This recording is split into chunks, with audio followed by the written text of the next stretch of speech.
할렐루야.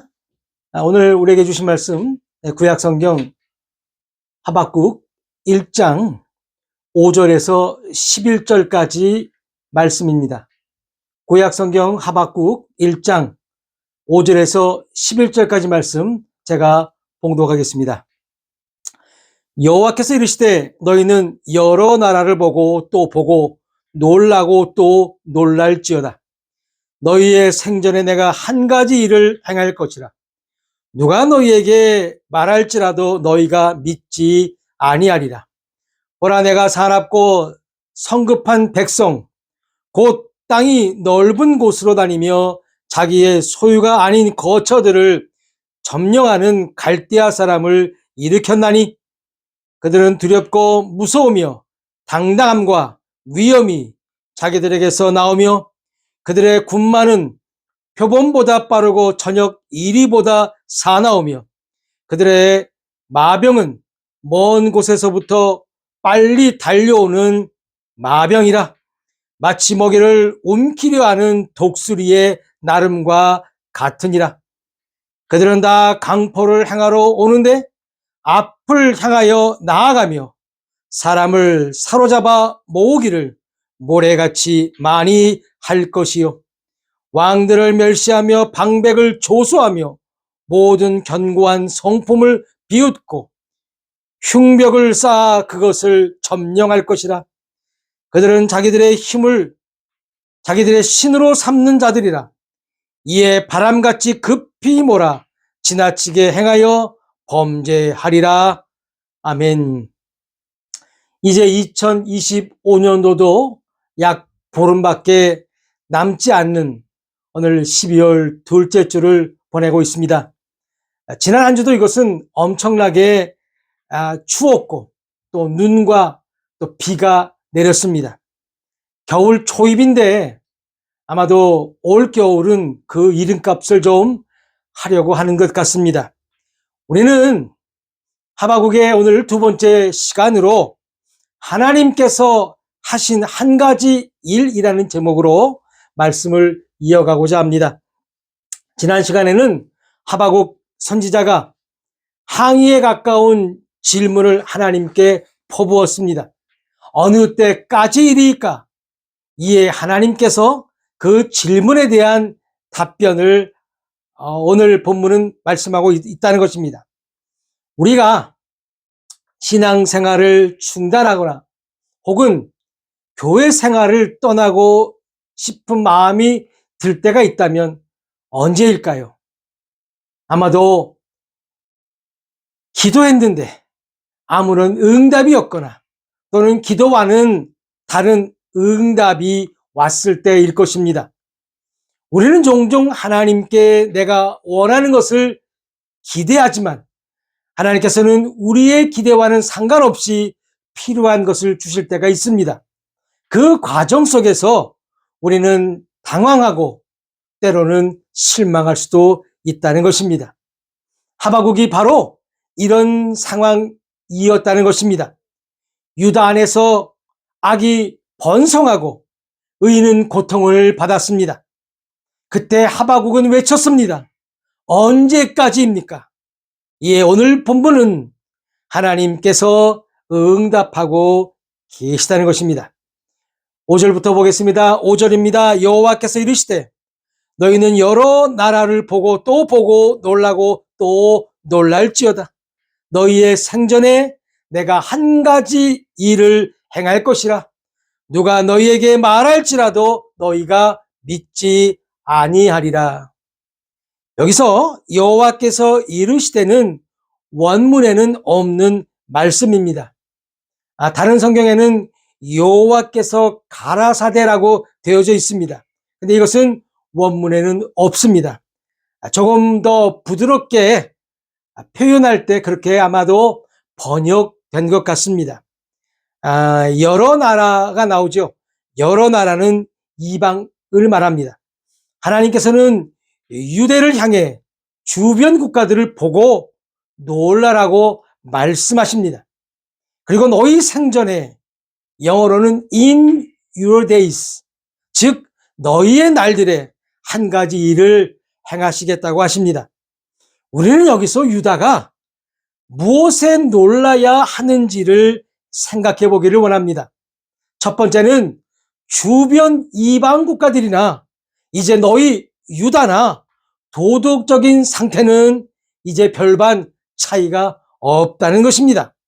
그리고 또 한 가지는 이제 유다 너희에게 주어졌던 특권, 즉 하나님의 보호막이 거친다는 것입니다. 그리고 나서 하나님께서는 유다 생전에 너희의 날들에 한 가지 일을 행하신다고 하십니다.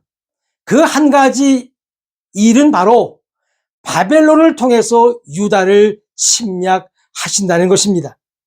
당연히 이스라엘 사람, 유다 사람들 생각에는 당연히 바벨론을 망하게 하셔야 될 터인데 바벨론을 통해서 유다, 우리를 공격하게 해서 우리를 분산시키겠다는 그것은 그들은 잘 믿을 수가 없었다는 것입니다. 이제 도무지 믿을 수 없는 일이 발생합니다. 특히 유다는 더더욱 그랬습니다. 자신들은 하나님께서 선택한 민족인데 어찌 이럴 수 있을까? 그들은 도무지 믿을 수 없었지만 하나님은 이 일을 하십니다. 아주 영어 성경에는 간단하게 기록되어 있습니다. I will work a work in your days. 그리고 이제 하시는 일은 바로 바벨론을 사용하실 것이며 그 바벨론은 어떤 나라인지 계속해서 설명을 이어가고 있다는 것입니다. 6절입니다. 보라, 내가 사납고 성급한 백성, 곧 땅이 넓은 곳으로 다니며 자기의 소유가 아닌 거처들을 점령하는 갈대아 사람을 일으켰나니. 여기서 갈대아 사람이 바로 바벨론입니다. 이 바벨론의 특징은 점령이라는 것입니다. 다시 말해 직접 지배하고 직접 통치한다는 것입니다. 이에 아예 유다의 싹을 잘라버리겠다는 것입니다. 이들은 사납고 성급합니다. 이해하거나 생각하지 않습니다.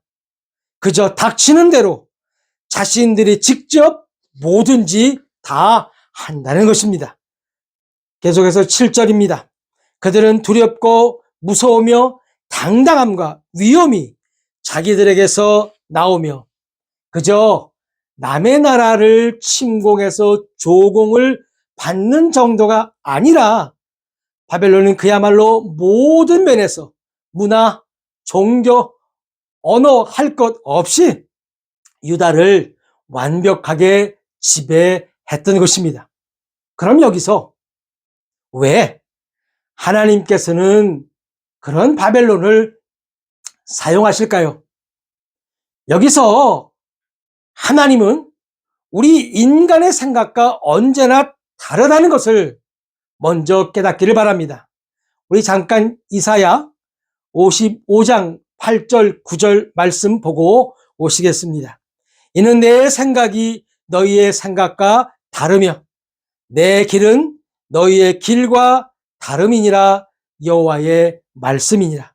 이는 하늘이 땅보다 높음같이 내 길은 너희의 길보다 높으며 내 생각은 너희의 생각보다 높음이니라.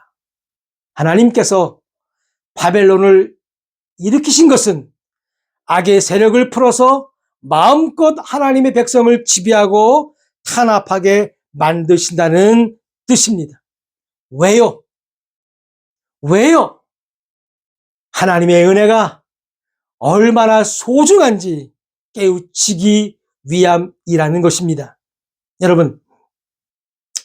여러분들은 일상의 소중함을 아십니까? 매일 아침에 일어나서 잠들기까지 어쩌면 우리는 소중함보다는 때로는 지겹고 짜증이 날 수 있겠지만 이 일상에 억압이 가해, 압력이 가해져 여러분의 생활 리듬이 아닌 다른 것에 대한 억압적인 행동을 받게 된다면 우리의 일상의 소중함을 우리는 알게 될 것입니다. 당연히 스위치만 키면 전기가 들어오고 물이 나오고 난방이 되는데 그 전기가 나가고 그 시간이 하루나 이틀 계속해서 그 시간이 이어진다면 우리는 일상의 소중함 또한 전기의 고마움을 우리는 알 수 있는 것처럼 말입니다. 계속해서 바벨론에 대한 설명이 이어지고 있습니다. 8절입니다. 그들의 군마는 표범보다 빠르고 저녁 이리보다 사나우며 그들의 마병은 먼 곳에서부터 빨리 달려오는 마병이라 마치 먹이를 옮기려 하는 독수리의 나름과 같으니라. 바벨론의 특징은 민첩성입니다. 그들의 주 무기는 기병입니다. 표범보다 빠릅니다. 굶주린 이리를 생각해 보십시다. 그들 눈에 먹잇감이 있다면 그들은 먹잇감 앞에서 생각을 하겠습니까? 자기의 배를 채우는 게 우선일 것입니다. 굶주린 이리와 함께 굶주린 독수리를 비유하는데 먼 산에서 먹이를 포착하면 순간 날아와 날카로운 발로 먹이를 채가듯 한다는 것입니다. 사랑하는 성도 여러분, 악은 이렇게 일합니다. 조금의 틈만 보여도 그 믿음을 무너뜨리려고 기마병이 전쟁에 나가듯 굶주린 이리떼처럼 굶주린 독수리처럼 그렇게 일한다는 사실을 믿으시기를 바랍니다. 우리들이 신앙생활할 때 죄를 지었으면 우리 또한 바로 처리해야 한다는 것입니다. 저들의 기동력보다도 더 빠르게 해야 할 것입니다. 에베소서 4장 25절과 26절 말씀입니다. 분을 내어도 죄를 짓지 말며 해가 지도록 분을 품지 말고 마귀에게 틈을 주지 말라. 아멘입니다. 바벨론의 또 다른 특징을 말하고 있습니다. 9절입니다. 그들은 다 강포를 향하러 오는데 앞을 향하여 나아가며 사람을 사로잡아 모으기를 모래같이 많이 할 것이요. 전에도 말씀드렸습니다. 강포는 폭력을 말합니다. 바벨론은 폭력으로 유다에게 올 것입니다. 그리고 앞을 향하여 나아가며 라는 뜻은 바로 돌풍을 말합니다. 폭력을 행사하는 바벨론은 사막의 돌풍처럼 모래를 이쪽에서 저쪽으로 옮겨 쌓아 올리듯이 수많은 사람들을 포로로 잡아간다는 것입니다. 10절입니다. 왕들을 멸시하며 방백을 조소하며 모든 견고한 성들을 비웃고 흉벽을 쌓아 그것을 점령할 것이라. 바벨론은 그야말로 천상천하 유아 독전이었습니다. 그들은 7절의 말씀처럼 위엄과 당당함이 스스로 자기에게서 나온다고 믿었던 자들이었습니다. 당연히 왕들을 멸시하고 고관들을 비웃고 심지어는 견고한 성들도 그들에게는 웃음거리가 되었다는 것입니다. 다시 말해 성 안에 있는 모든 것들을 보고 그들은 그렇게 외칩니다. 너희는 내 손 안에 있다고 말입니다. 우리 성경에 흉벽이 나오는데요. 이 흉벽은 흙을 쌓아 올려 만든 토성이라는 것입니다. 성보다도 더 높게 흙을 쌓아 올렸다는 것입니다. 그 흙인 토성을 밟고 바벨론은 모든 성들을 점령한다는 것입니다. 이런 바벨론을 하나님께서는 이제 이렇게 정의하고 계십니다. 11절입니다. 그들은 자기들의 힘을 자기들의 신으로 삼는 자들이라. 이에 바람같이 급히 몰아 지나치게 행하여 범죄하리라. 이 바벨론은 자신들의 힘을 믿는 자신들의 힘이 신이 된 바로 괴물이라는 것입니다. 바벨론은 하나님께서 잠시 자신들을 사용하고 있다는 사실을 그들은 몰랐습니다. 그저 하나님께서 문을 여시니까 자기들이 잘나서 자기들의 힘이 있어서 여기까지 왔다고 그들은 그렇게 생각했다는 것입니다. 여러분, 우리 로마서 6장 13절입니다. 또한 너희 지체를 불의의 무기로 죄에게 내주지 말고 오직 너희 자신을 죽은 자 가운데서 다시 살아난 자 같이 하나님께 드리며 너희 지체를 의의 무기로 하나님께 드리라. 바벨론은 하나님께 쓰임받은 것 같았지만 그들은 의의 병기가 아닌 불의의 무기로 사용되었다는 것입니다. 불의의 무기의 특징은 자신들의 힘을 신으로 삼는 자들입니다. 그들의 범죄는 바람 같습니다. 이곳 겨울바람은 너무너무 강하고 춥습니다. 기온이 영하 3도인데 바람만 불면 체감온도가 영하 13도까지 내려갑니다. 하지만 그 바람은 기운이 떨어지면 사라지고 만다는 것입니다. 사랑하는 성도 여러분, 바벨론의 바람은 나그네의 옷을 벗길 수 없습니다. 나그네를 엎드리게 하거나 넘어뜨리게 할 수는 있지만 결코 그의 외투는 벗길 수 없다는 것입니다. 성경은 이 바람도 루아흐, 성령의 바람도 루아흐라고 말하고 있습니다. 하나님의 계획 속에 바벨론은 잠시 불다가 사라지는 바람에 불과합니다. 당신의 백성들이 다시 깨닫고 돌아오기를 바라는 하나님의 계획이라는 것입니다. 바로 하나님의 생각과 우리의 생각이 다른 것처럼 말입니다. 이 세상이 악이 판을 치는 것은 교회가 그 기능을 다하지 못한 결과라는 사실입니다. 그 결과 어마어마한 바벨론이 인정사정 없이 공격을 퍼부어대는데, 하지만 이 모든 것은 바로 하나님의 손바닥 안에서 벌어지는 일이라는 사실입니다. 구약성경 에스겔서 47장 1절에서 9절을 보시면 성전 문지방에서 생수가 흘러나갔을 때 죽음의 바다인 사해가 살아나는 환상을 보게 됩니다. 우리 에스겔서 47장 1절과 2절 그리고 9절 말씀을 다 같이 보시겠습니다. 그가 나를 데리고 성전 문에 이르시니 성전의 안면이 동쪽을 향하였는데 그 문지방 밑에서 물이 나와 동쪽으로 흐르다가 성전 오른쪽 제단 남쪽으로 흘러내리더라. 그가 또 나를 데리고 북문으로 나가서 바깥길로 꺾여 동쪽을 향한 바깥문에 이르시기로 본즉 물이 그 오른쪽에서 스며 나오더라. 9절입니다. 이 강물이 흐르는 곳마다 번성하는 모든 생물이 살고 또 고기가 심히 많으리니 이 물이 흘러 들어가므로 바닷물이 되살아나겠고 이 강이 이르는 각처에 모든 것이 살 것이며.